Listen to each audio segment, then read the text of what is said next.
Plantcast, o podcast sobre fisiologia e nutrição de plantas.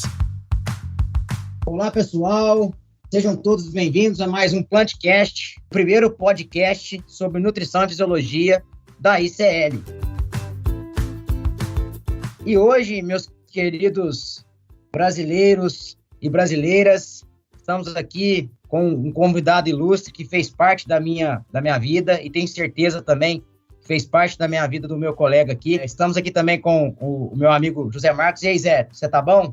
Fala, Dinali. Tudo bem? Isso aí, vamos junto para mais um Plantcast. É isso aí, Zé. E o nosso convidado hoje, né, fez parte da sua vida, fez parte da minha vida, e para mim, para nós, né, é uma satisfação muito grande de tê-lo aqui conosco, gravando esse podcast, que para o cenário atual é muito, muito importante. Hoje vamos bater um papo aqui com o nosso querido amigo José Carlos Polidoro, mais conhecido como Polidoro. E aí, Polidoro, como é que tá as coisas? Tudo bem? E aí, Dinali, Zé Marcos, tudo bem? Prazer estar com vocês da ICL, meus dois queridos e ex-alunos e principalmente amigos, né? Companheiros de profissão. E vamos lá, estou aqui à disposição de vocês com muito prazer. Bacana, Polidoro. Obrigado por receber o nosso convite, né? A gente sabe aí que você está envolvido com uma série de coisas num cenário totalmente controverso para a gente que trabalha com fertilizante. E, Polidoro, eu acho que vale a pena, eu gostaria muito que você começasse se apresentando aí, falando um pouco da sua carreira, com o que você trabalha. Eu vou de trás para frente, né? Hoje eu sou pesquisador da Embrapa há 16 anos, né? E trabalho desde quando entrei aqui na Embrapa com tecnologias de fertilizantes, fertilidade de solo. Nos últimos 5 anos, eu tenho feito gestão aqui na empresa, né? E principalmente agora, eu trabalho junto com o governo, principalmente na cadeia de insumos, né, de fertilizantes, ajudando o país a criar as estratégias, né, para o desenvolvimento dessa cadeia de fertilizantes, né? Então, eu me tornei menos agrônomo e mais burocrata nos últimos tempos, mas antes disso, né, eu estudei em Viçosa, né, meu doutorado foi na Universidade Rural do Rio, onde vocês também estudaram, né, com todo prazer. Minha orientação foi feita dentro da Embrapa, e quem passa por uma Embrapa como estudante não esquece nunca mais, né, e foi ali que eu me tornei um pesquisador, né, capaz de desenvolver um trabalho científico com seriedade, com método, né? E que nessa área nossa de insumos é primordial, né? Porque nós temos muitos problemas de falta de embasamento teórico, embasamento científico, embasamento técnico, de uma série de alternativas aí que tem no mercado que precisam ser separadas daquilo que é feito com ciência, né? E é isso, e antes disso eu fiz graduação em Viçosa, né? Então, são boas universidades que eu tive o maior prazer de ser treinado, e a gente fica mais tranquilo quando vai para o mercado, né? Pelo menos a gente sabe que melhor formação a gente não poderia ter, né? Pelas universidades, não por nós, né? Porque a gente falha bastante durante o curso, mas estamos aí, né? Há quase 20 anos trabalhando com fertilizantes. Legal, Polidoro. É sempre bom, né, ter boas universidades aí na formação, isso dá muita base para nós, e eu tive a oportunidade de aprender muito com você aí durante esse tempo que nós tivemos junto na Embrapa, na Rural, assisti várias palestras, treinamentos aí seu, para mim foi muito bom, e creio que para o Dinali também. E entrando agora, Polidoro, no tema que nós vamos discutir, nós vamos falar hoje bastante sobre fertilizantes. Hoje a gente sabe que o aproveitamento dos fertilizantes hoje pela planta é baixo, né? Principalmente quando a gente fala de nitrogênio, de fósforo, falamos aí de 30%, 40%, até 50%. E o Brasil também ele é muito dependente aí da importação de fertilizantes. Hoje tem um número aí próximo de 85%. A primeira pergunta é por que o Brasil é tão dependente de importação de fertilizantes? E o que nós podemos fazer para mudar esse cenário aí? Zé Marcos, vamos falar primeiro da dependência pela importação, né? Bom, o Brasil,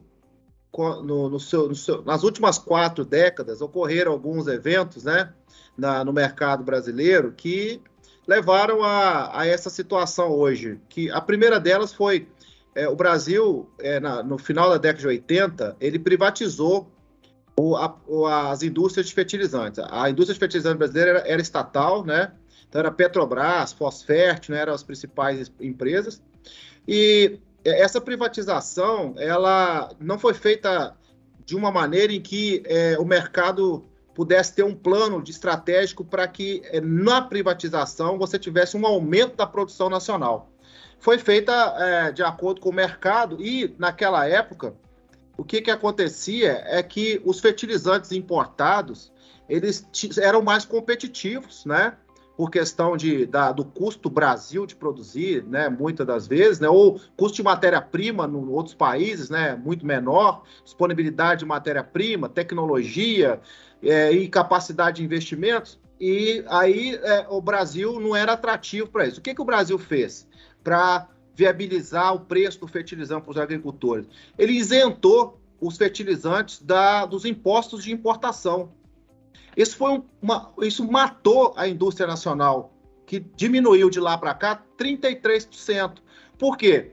A diferença, né, a competitividade, né? Então, esses foram os principais fatores.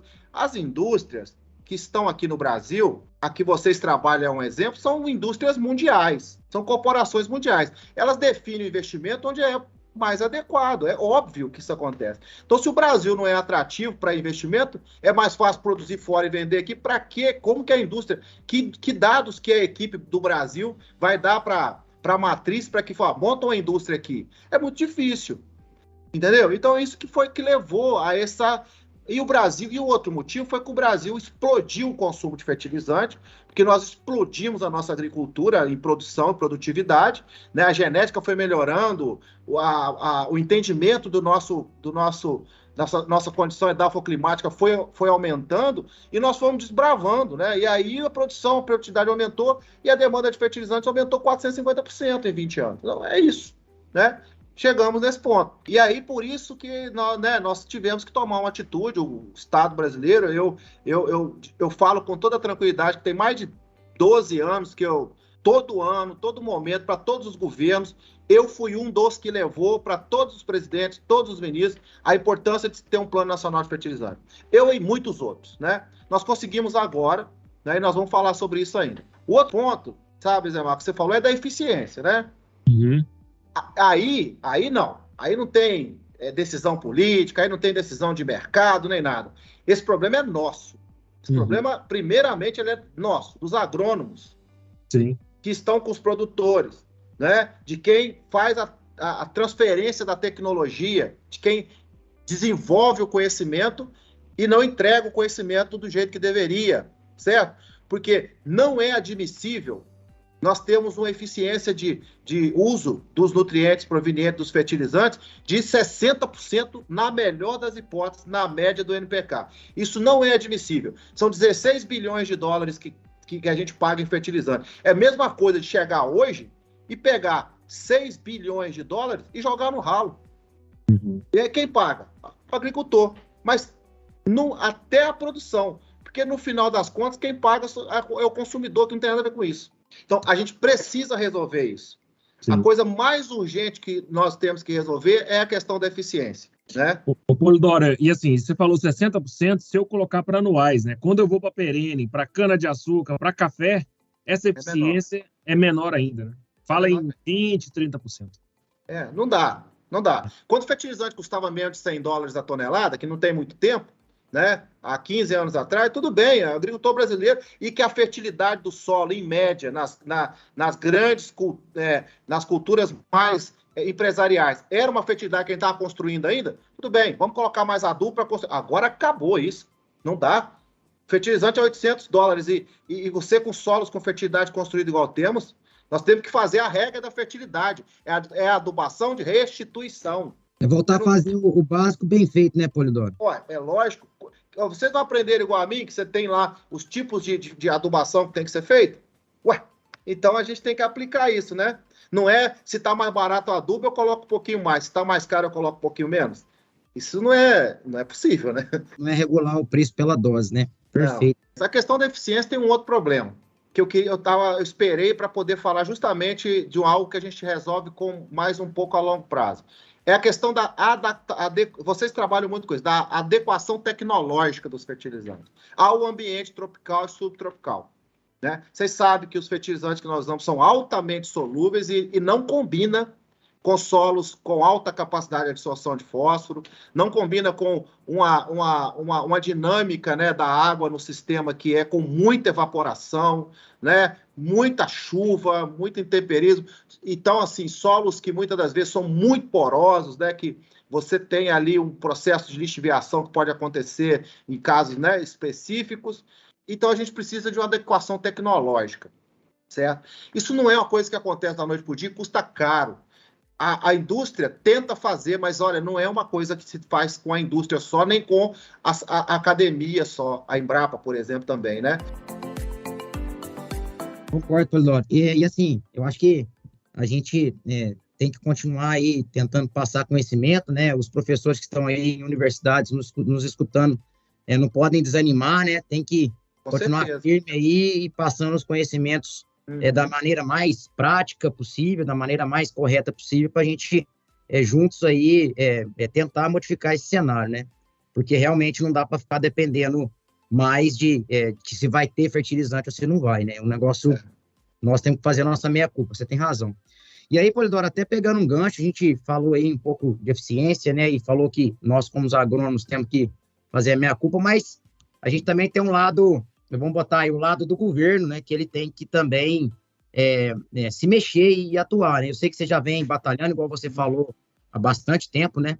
Então, eu gostaria que você explicasse aqui para os produtores, a gente tem muitos produtores que nos escutam, técnicos, eu acho que isso aí é um assunto fundamental e que todo mundo tem que conhecer, né? O que é o Plano Nacional de Fertilizantes e como que ele pode ajudar o Brasil a reduzir essa dependência que a gente tem de fertilizantes de outros países. Então, o plano, o Plano Nacional de Fertilizante, felizmente, vai ser uma política de 28 anos, 2050, né? Porque a gente tem que pôr data final para uma política pública, ela não pode ser ad eterno, ela pode chegar em 2050 e ser melhorada, e ser prorrogada, mas ela tem que ter... Por quê? Porque ela tem que ter metas e ações específicas planejadas num cronograma. Todo mundo tem que ter cronograma, né? Todo plano tem que ter um plano de, né? Tem que ter um mecanismo de você executar. Ele tem 3 pilares principais, né? A ciência, a tecnologia, a inovação e a sustentabilidade ambiental.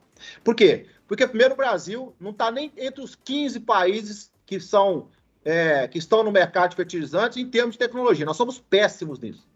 O Brasil é péssimo em inovação como um todo, porque ele está em 64º lugar, um país do tamanho do Brasil, com tantos doutores, e investindo tanto. É pouco, mas é muito em relação à posição que nós estamos, ao investimento em P&D.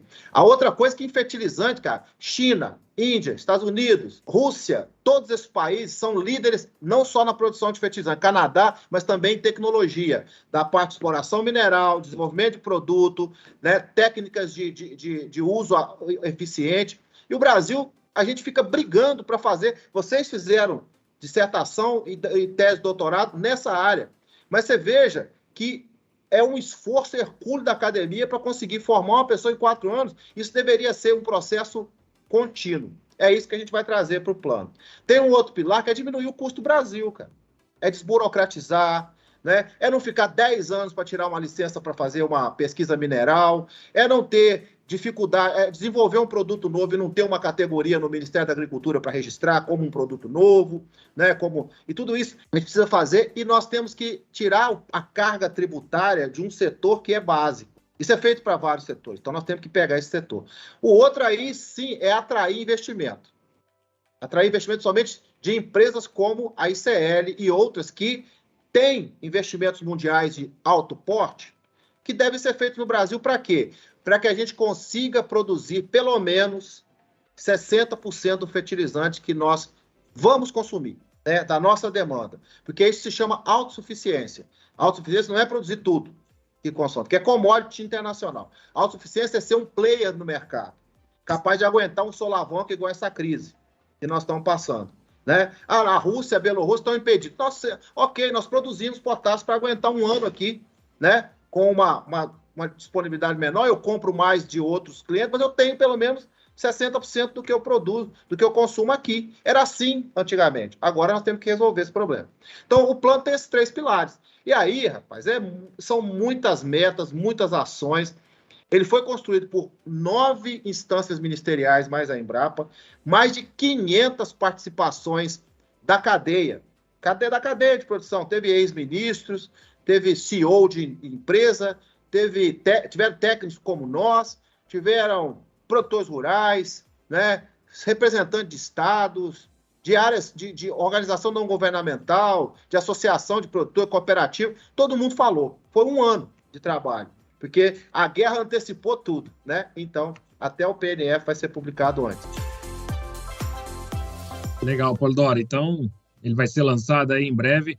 E eu posso falar que um target dele, então, seria reduzir essa dependência externa de 85% para, no máximo, 40%. O objetivo do plano é produzir 60% de fertilizante no aqui no mínimo. Brasil. No mínimo. Legal. No mínimo. E assim, Polidoro, o que você acredita que vai ser os principais desafios? É um plano bem ousado, né? Hoje nós estamos falando em mais de 40 milhões de toneladas de fertilizantes que o Brasil consome, né, anualmente. E quais serão os principais desafios desse plano, os principais gargalos aí que o governo vai enfrentar para lançar e executar esse plano? Vamos falar da cadeia como um todo, né? O desafio do país, do governo, é como eu te falei, é desburocratizar, é tirar o peso do custo Brasil, diminuir o peso do custo Brasil e criar segurança jurídica, né?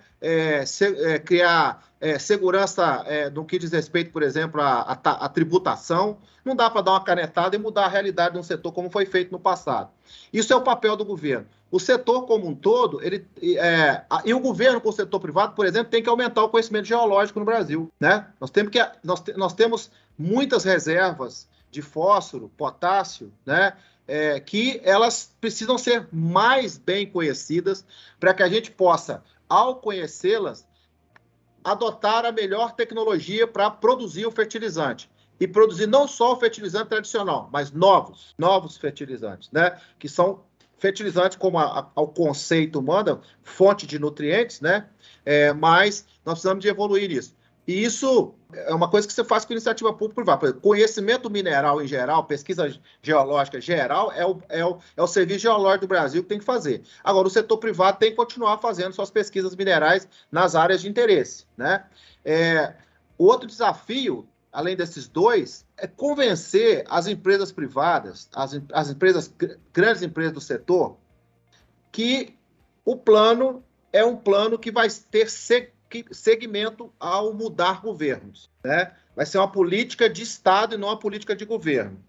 Isso a gente garante com a governança, que nós estamos criando uma governança forte, com participação do governo e do setor privado, para que não deixemos esse plano ir para a gaveta por uma decisão de novos governantes, né? A gente não acredita que isso aconteça, porque o agro brasileiro é muito forte, é muito sério, mas nós temos que blindar o plano disso.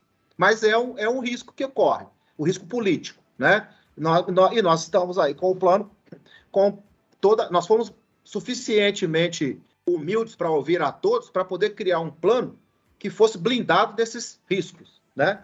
Ou minimamente resistente, né, a essas pancadas. Então, são 3 pontos aí que eu acho que são fundamentais. Muito bom, Polidoro. Eu vejo assim, que é um plano muito ousado, né, e multidisciplinar, como você falou, e ouviu várias áreas aí da rede de fertilizantes. Então, eu vejo que você comentava sobre a Rede Fértil Brasil, que também eu acho que está acoplada nesse plano. Eu queria que você falasse um pouco mais da Rede Fértil Brasil. Quando que ela foi criada, qual foi o objetivo dela e como ela faz parte agora, aí, se caso faz parte, né, se ela faz parte aí do Plano Nacional de Fertilizantes. A Rede Fértil Brasil é o melhor feito que eu pude realizar na minha carreira como líder de pesquisa. Sem sombra de dúvida. Acho que não farei outro tão bom assim. Porque a rede foi criada em 2008 e 2009 e nós, naquela época, nós estávamos com uma outra crise de fertilizantes, igualzinha que aconteceu ano passado, mesma coisa, até os gráficos são iguais. E nós chamamos um grupo de pesquisadores, fomos dentro do chão de fábrica das indústrias, né, das empresas de fertilizantes, e nós fomos mais ouvidos do que fala. E aí nós falamos, eu e o Vinícius Benites, né, que é meu colega aqui da Embrapa Solo, que vocês conhecem, nós falamos, Vinícius, a nossa missão, que estamos recém-chegados na Embrapa, é construir uma estratégia para a gente fazer a pesquisa, desenvolvimento e inovação no Brasil acontecer nesse segmento, porque nós vimos que a indústria andava para um lado, a universidade para o outro, a Embrapa muito menos. A Embrapa nem tinha um protagonismo nessa área. Aí nós fizemos um projeto para arrumar o recurso para iniciar isso, a Embrapa aprovou, e nós tivemos em 2009 um evento que lançou a Rede Fert Brasil, que ali nós vimos, vai dar certo. Estávamos com mais de 30 empresas, todas as representações, a ANDA, a Simplifert, a Absolo, mais de 15 instituições de ciência e tecnologia, a Exalc com o VIT, né, a UFLA com o Bebeto, a UFV com o Reinaldo Cantarucci, mais um monte, né, de colegas, e ali nós fizemos um pacto. Olha, independente de projeto, independente de sigla, nós vamos fazer com que a Rede Fert Brasil seja maior do que nós. E de lá para cá, nós tivemos fracos, fortes, mas nunca paramos, e isso se chama constância de propósito. Tá? E aí agora, quando vem o Plano Nacional de Fertilizantes, eles perguntaram, vem cá, com quem que a gente conversa sobre pesquisa, desenvolvimento e inovação? Todos nós, independente de ser da Embrapa ou não, falaram, não, nós temos que resgatar a Rede Fert Brasil. E a Rede Fert Brasil foi quem deu o tom das prioridades de ciência, tecnologia e inovação que o setor precisa. Então, esse é o legado que nós todos aqui, vocês são crias, literalmente, da Rede Fert Brasil, né? Vocês foram formados no ambiente da Rede Fert Brasil, né? E muitos outros colegas, né? O Guilherme, Franco e mais vários outros que vocês conhecem, né? Estão todos trabalhando, né? Eu fico extremamente orgulhoso, me sinto honrado, né, de vê-los aí tão bem numa empresa como a ICL, ver outros, né, outros ex-alunos aí tão bem e trabalhando em prol daquilo que a gente acredita, né? Eu vejo que esse é o mais importante, né? Então a rede, o que ela hoje é? Ela está recebendo recursos da FINEP para estruturar-se mais. Ela vai ser o fórum de discussão científica e nós vamos voltar, né, a tocar as diretrizes juntos, né, agora com o Plano Nacional de Fertilizantes. Então a Rede Fert Brasil somos todos nós, sabe? Cada um de nós tem uma tatuagenzinha da Fert Brasil aí no peito e a sigla, eu acho incrível, foi criada por uma empresa privada que se ofereceu para criar a nossa sigla, porque nos conheceu e falou, não, eu queria que fosse a cara de vocês, né? A cara de vocês que estão criando a rede. Aí nós ficamos muito felizes com isso. Então, a Rede Fert Brasil agora passará a ser aquilo que nós sonhamos em 2009. É uma rede nacional de ciência, tecnologia, inovação e fertilizantes. Eduardo, muito bacana essa explicação. Acho que, igual você comentou, para nós que participamos aí, né, Zé, contribuímos aí dentro da Rede Fert Brasil, né, fazendo iniciação científica, né, e isso para a gente foi muito importante. Para nós também é motivo de orgulho aí saber que essa rede foi importante e ainda né, e tomara que ela continue aí gerando muitos frutos pro nosso setor. Eduardo, aproveitando você aqui, eu gostaria de te fazer uma pergunta, eu acho que é uma pergunta, eu gostaria que mais você desse uma visão geral, né, dos três principais nutrientes aí, nitrogênio, fósforo e potássio. Eu gostaria que, se você puder, dar um overview aí da indústria, como que você classifica a indústria de nitrogênio, fósforo e potássio hoje no Brasil, né, bem no geral, e destes três, qual ou quais que você classificaria que a gente precisaria de dar mais atenção em questão de investimento aí com o Plano Nacional de Fertilizantes? Bom, em termos de performance agronômica e de necessidade de aporte tecnológico, né, eu não tenho dúvida nenhuma que são os fertilizantes fosfatados, né, porque nós precisamos de ter mais capacidade tecnológica de brigar com o solo. Porque o fertilizante fosfatado que nós aplicamos no solo hoje, ele é mais para o solo do que para a planta. Sempre foi e continua sendo, né? Então, a gente tem algumas tecnologias, vocês sabem, né? Mas eu ainda não vi resultado suficiente para que nós achemos que estamos avançados. No nitrogênio, eu acredito que tem mais... Nós avançamos muito nos últimos 10 anos, né? Eu creio que o nitrogênio, nós temos tecnologias hoje aí disponíveis no mercado, vocês têm, outras empresas têm, que deu um caminho, né, para o produtor rural. Mas a gente vai ter que usar menos ureia. Então vamos ter que usar menos ureia. Ureia é muito difícil de lidar no manejo, né? Mesmo com a ideia de ter aí as moléculas, né, e as tecnologias de aumentar a eficiência, mesmo assim, acho muito difícil. Então, em termos tecnológicos, é isso. O fósforo, né, a ureia é a matriz mesmo, o nitrogênio é a matriz, acho que nós vamos ter que usar um pouco mais de sulfato de amônia, nitrato de amônia, produtos que são mesclas de ureia com outros, né, e tudo. Acho que temos que ir por aí, né? E no caso do potássio, tem se falado muito em fontes alternativas de potássio, né? São os agrominerais silicáticos, a maioria são fontes de potássio. Tem 10, 12%, até mais um pouco ou menos, de K2O. Hoje, já se admite como verdade em alguns segmentos da agricultura que você aplicar os agrominerais silicáticos no solo in natura pode substituir o fertilizante que é solúvel ou que libera nutrientes durante o ciclo da cultura. Isso não é verdade científica. É claro que as fontes liberam nutrientes, melhoram o solo, etc., mas ainda não há como você criar uma informação de que é possível substituir qualquer fonte solúvel com os pós de rocha, que alguns chamam de remineralizador, etc. Por enquanto, não é possível, né? Eu acredito muito no potencial dessas fontes. Eu falo para vocês porque tem produtos no mercado hoje que já estão mostrando, mas com posicionamentos corretos, com tecnologia correta. Vou dar exemplo. Tem alguns silicatos de potássio que ocorrem no Goiás, que ocorrem em outros estados, principalmente Goiás, que eles, aplicados, né, no solo, em dose adequada, na época adequada, né, eles podem sim aumentar a eficiência do fertilizante solúvel, somente o cloreto de potássio. E como não é só potássio que tem nessas rochas, elas também trazem outros benefícios. Eu diria que elas estão entre um condicionador de solo e ou um corretivo, né, de solo e uma fonte de nutriente que não pode ainda ser considerado um fertilizante, né?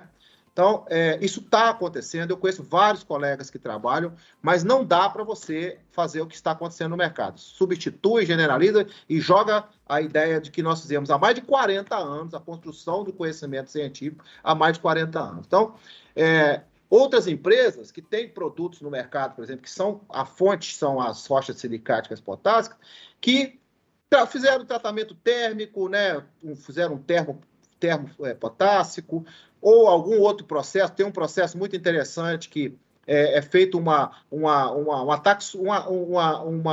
processo de ataque sulfúrico, né, como é o fosfato, mas nessa rocha silicática, que tem produto, tem outros que estão registrados, e tudo isso está registrado. Primeiro, tem que estar registrado no Ministério da Agricultura como tal, e segundo, tem que ser posicionado como que está registrado no Ministério da Agricultura. Que não está registrado, eu nem converso, né? Mas nós temos muito potássio nessa forma, na forma de silicato. E não dá para a gente ignorar isso. É muito potássio. Tem desde Minas Gerais até para cima do Goiás. Tem muito potássio. Certo? Tem muito cálcio, tem muito magnésio. E eu falo também, tem muito fósforo que não serve para a indústria atual. Certo? A gente precisa avançar nisso. A gente precisa avançar nisso. E isso é com muita ciência e tecnologia. E eu digo que não adianta as empresas privadas, as empresas que trabalham com produtos que são hoje consolidados no mercado, deitarem berço esplêndido. Porque são recursos naturais não renováveis. Eu acho um erro tremendo uma empresa que vende cloreto de potássio querer matar uma empresa que está desenvolvendo um outro fertilizante que não é na base da silvinita, etc, etc. Isso não é estratégico. Né? Para o país é uma porcaria. Porque nós temos que aproveitar nossos recursos naturais. E nós temos que desenvolver tecnologia. Essas empresas são empresas sérias, não são empresas de gente que não tem seriedade, que quer se aproveitar. Não é nada disso. E quando tem um posicionamento técnico errado, o que a gente tem que fazer é ajudar e não destruir a empresa por causa disso, né? Então, a gente precisa abrir, eu estou até colocando assunto polêmico aqui para você, mas a gente precisa abrir essa caixa preta que é a tecnologia de fertilizantes. A gente precisa abrir isso. Precisa entender, eu fico vendo grandes multinacionais hoje fazendo altos investimentos em fertilizantes organominerais. Por quê? Porque ela já viu que a indústria, né, o segmento que mais emite gás de efeito estufa é a indústria de nitrogenado, por exemplo. Ela está comparada com o que você gasta com navio, com combustíveis fósseis para locomoção. Então, assim, cara, isso não tem futuro. O futuro é sustentabilidade. O futuro é carbono zero. Não dá. A mudança climática bateu no nosso pé, cara. Entendeu? A água subiu mesmo. Então, não adianta negar a mudança climática. E ela é ocasionada, em grande parte, pelo fertilizante, pela indústria de fertilizante. E por que, então, que algumas grandes multinacionais estão olhando para o organomineral? Porque aquilo ali é uma linha da economia circular e que é bom negócio. Porque resíduo é que não falta, matéria-prima é que não falta, né? Então, você imagina como que a gente pode continuar com uma indústria de fosfato que tira da mina 1 quilo de P2O5 e deixa 400 gramas, né? Ou tira 1 tonelada de P2O5 e deixa 400 quilos pelo caminho. Isso não é possível. E hoje tem indústria, vocês sabem muito bem, que tem empresas que estão igual peixe-piloto ali, ó, pegando esses resíduos, que são chamados até de coprodutos hoje, né? E transformando em fertilizantes bem bacanas, né? Então, vocês entendem que esse é o desafio principal, né? Eu tentei dar um overview para vocês aí, mas como vocês colocaram, né? Vai ficar gravado, etc., né? Eu gostaria de deixar bem claro isso, sabe?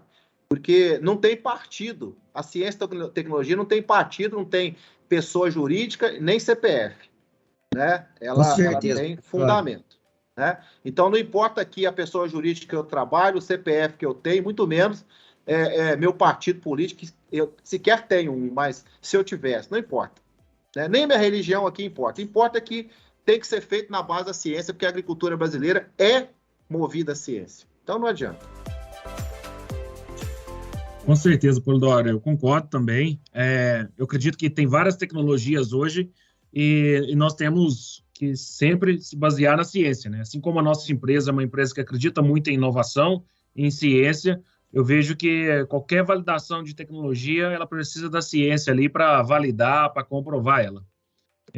Mudando um pouco de assunto, Polidoro, indo para um tema que está bastante em pauta agora, que nós estamos vivenciando no nosso dia a dia, sobre a guerra, né? A guerra entre a Rússia e a Ucrânia. E nós sabemos aí que a Rússia é um grande exportador de fertilizantes, nós somos um grande cliente da Rússia, o Brasil. Eu queria ouvir um pouco de você como essa guerra, assim, lógico, lamentamos, né, todas as vidas que estão perdendo lá na Ucrânia, mas voltando para o nosso negócio, queria a sua opinião, como essa guerra pode afetar aí o mercado de fertilizantes. Eu não sou eu não sou um analista de mercado assim que dá para confiar, não, mas eu vou falar do que eu tenho vivido, do que eu tenho participado. Olha só, nós já compramos os fertilizantes para a segunda safra, né? Para a safrinha e para a safra de inverno, certo? Já compramos. Já foi entregues, a grande maioria deles, né? Nós temos um estoque de passagem. Todo mundo tem estoque de passagem, ou aqui no Brasil ou fora. E as indústrias continuam produzindo. A única notícia que nós tivemos foi um escritório da Yara, né, lá na Ucrânia, que foi atingido, mas um escritório. O que nós sabemos é que todas as indústrias estão produzindo. Então, nós não vamos ter uma queda da produção de fertilizantes. O problema é que a Rússia e a Bielorrússia têm o potássio e muito nitrogênio. E bastante fósforo, mas é potássio e nitrogênio. E nós temos uma relação comercial muito forte com a Rússia e a Bielorrússia no fornecimento de potássio. Se essa guerra continuar, não só nós, mas todos os países que compram fertilizantes da Rússia e Bielorrússia vão sofrer. E é uma fatia grande do mercado, né? Mas ela tem que continuar até o segundo semestre. Eu, sinceramente, o pessoal me considera muito otimista, mas eu não acredito que essa guerra continue por tanto tempo. E se essa guerra não continuar por tanto tempo, o mercado vai ter que se normalizar, porque ninguém vai ficar com produto guardado com demanda. e com livre comércio acontecendo. As sanções podem demorar muito tempo? Aí eu não sei, cara, eu não sei. Mas, assim, a guerra é ruim, muito ruim. A guerra aumenta o preço de alimentos, aumenta o preço de petróleo, e agora está atingindo 2 países que são grandes fornecedores de fertilizantes. Mas eu vou ser bem sincero para vocês. Eu não acho que é o maior problema. Nossos problemas são outros. É o que eu te falo. Nós ainda temos problemas de base. Por isso que nós vamos colocar uma caravana agora no campo aí para resolver problemas básicos de eficiência, de boas práticas, de adoção correta de tecnologia, né? Lavar roupa suja em casa. Né? Então, agora, se perdurar a guerra, nós vamos ter problema. E nós temos uma fertilidade de solo construída, uma poupança no campo, que eu não acho... Sim, nunca achei que eu fosse falar isso, mas talvez a gente tenha que usá-la. Os produtores tenham que usá-la, quem a construiu, pelo menos por uma safra, porque não vai ter fertilizante se continuar essa confusão. Potássico, principalmente, né? Mas não creio. Né? Não creio. Temos que tomar todas as providências, né? Já estamos aí com muitas tentativas de aumentar nossos fornecedores mundiais. Tem alto nível, ministro da Agricultura, presidente da República, né? Né? Então, assim, nós estamos aí na luta, mas o negócio é o plano vir e aumentar a produção nacional para isso não acontecer mais. Nós temos tecnologia, porque tomara que a gente aprenda com esse susto que estamos passando. Eu acho que de todo mundo, né, que essa guerra acabe logo. Acho que ninguém tem o que ganhar com isso, né? E, Polidoro, eu gostaria aqui que você deixasse uma mensagem aí para os agricultores que estão nos ouvindo, né? Os agricultores que estão lá indecisos se compram ou se não compram fertilizante, estão bem assustados aí com alguns preços de fertilizantes, né? Eu acho que o cenário ainda está muito incerto, né? Então, acho que a gente tem que pensar sempre positivo, né? Então, se você puder deixar uma mensagem aí final, aí, positiva para os nossos agricultores, os nossos agrônomos e técnicos que estão escutando Brasil afora, seria bem bacana. Primeira coisa, não importa de onde vem o fertilizante, não importa a marca, nem importa muito a tecnologia que você adquiriu associada àquele fertilizante. Vamos ter o máximo de planejamento antes de colocar o fertilizante na máquina, antes para aplicar. Vamos planejar antes, vamos fazer análise de solo e usar a análise de solo. Para análise de solo, tem muita gente que fala, mas análise de solo, aí fica fazendo aquelas lucubrações, né, de que não funciona mais por causa do plantio direto, por causa de adubação de superfície. Cara, isso não tem conversa. Análise de solo é análise de solo, arrume alguma coisa melhor, né? E não tem. Eu garanto que eu trabalho na Embrapa Solos, aqui respira isso. Então eu te garanto que não tenha nada que hoje eu melhor analiso o solo do que a própria análise química, física e biológica do solo. A grande novidade é a biológica, né? Que agora tem o BIOS, que analisa a saúde do solo. Mas é como se você vai ao médico, ele te pede um exame de sangue, você faz o exame de sangue completo, você entrega para o médico, e aí ele olha para a tua cara e fala assim, não, deixa o exame de lado aqui, você está com a cara de anêmica, eu vou te dar um comprimido aqui, eu vou te dar um negócio, você vai lá e toma. Aí você vai na farmácia e compra e toma aquilo, sem olhar o exame. Ou ele olha o exame, ele é um excelente médico, e ele te dá uma recomendação. Você vai à farmácia. Aí o medicamento que você comprou, que ele indicou, está em promoção. Ele falou que era para usar 3 comprimidos por dia. É a dose, certo? E na hora certa. Então, na época certa. E do tipo certo de medicamento. Você não pode comprar outro, né? E aí você vai e, mandou tomar 3, mas tá barato, eu vou tomar 6. Porque eu vou melhorar mais rápido. Ou tá caro, eu vou tomar só um, cara. Porque, um só vai funcionar. Tudo errado. Por que no solo a gente faz isso? A pessoa que toma 6 comprimidos, ela morre. Quando a gente faz, a gente acha que não tá tomando prejuízo no campo. Porque a planta não fala, né? Talvez seja isso. A boca dela tá virada para baixo, né? A boca da planta é a raiz, não é isso? Mas engano nosso. Nós perdemos 5 sacos de soja por ano, sabe por quê? Por causa de erosão por hectare. Erosão. Não dá para ser assim. Nós perdemos 30%, 40%, como vocês mesmos colocaram, até mais do nitrogênio por volatilização. Tá certo? Então, assim, não adianta, não importa de onde vem o fertilizante, vamos usar de fato as boas práticas. Vamos fazer boa prática, não é plantar rápido, não é colher rápido, não é ter uma lavoura bonita, não é nada disso. Boa prática é você ter alta eficiência, resultar em alta eficiência. É isso que a gente tem que perseguir. E a outra coisa é cobrar da gente, vocês, eu, que sou pesquisador, vocês que trabalham na empresa, como é que funciona a tecnologia nova que está chegando. Não é? E cobrar mesmo. Se não cobrar, cobra o seu agrônomo. Cobra o professor que está perto, cobra alguém que tenha condição de te dar maior tranquilidade ao pagar mais caro numa tecnologia. É isso que eu diria para todos os produtores rurais. Esse momento de crise mostra para nós as nossas feridas. E a gente tem que curá-las, porque elas são curáveis. Né? Espero estar dando uma mensagem, pelo menos ela é sincera. Né? Ela é muito sincera. E eu digo sobre comprar fertilizante, nesse momento, eu tendo condições de comprar, eu compro para esse ano, para essa safra, e se eu tiver condição de armazenar, até mais um pouquinho. Né? Sem sombra de dúvida. Porque o solo brasileiro, a agricultura brasileira não funciona sem fertilizante. Não tem jeito, tá certo? Então essa seria a minha mensagem. Beleza, Polidoro. Show de bola.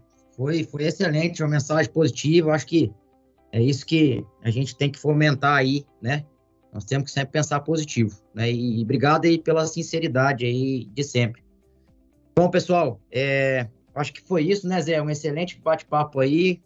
Gostaria de agradecer a você que ficou aqui nos escutando até agora. Até a próxima e muito obrigado. O Plantcast é uma produção da ICL, Impacto para um Futuro Sustentável.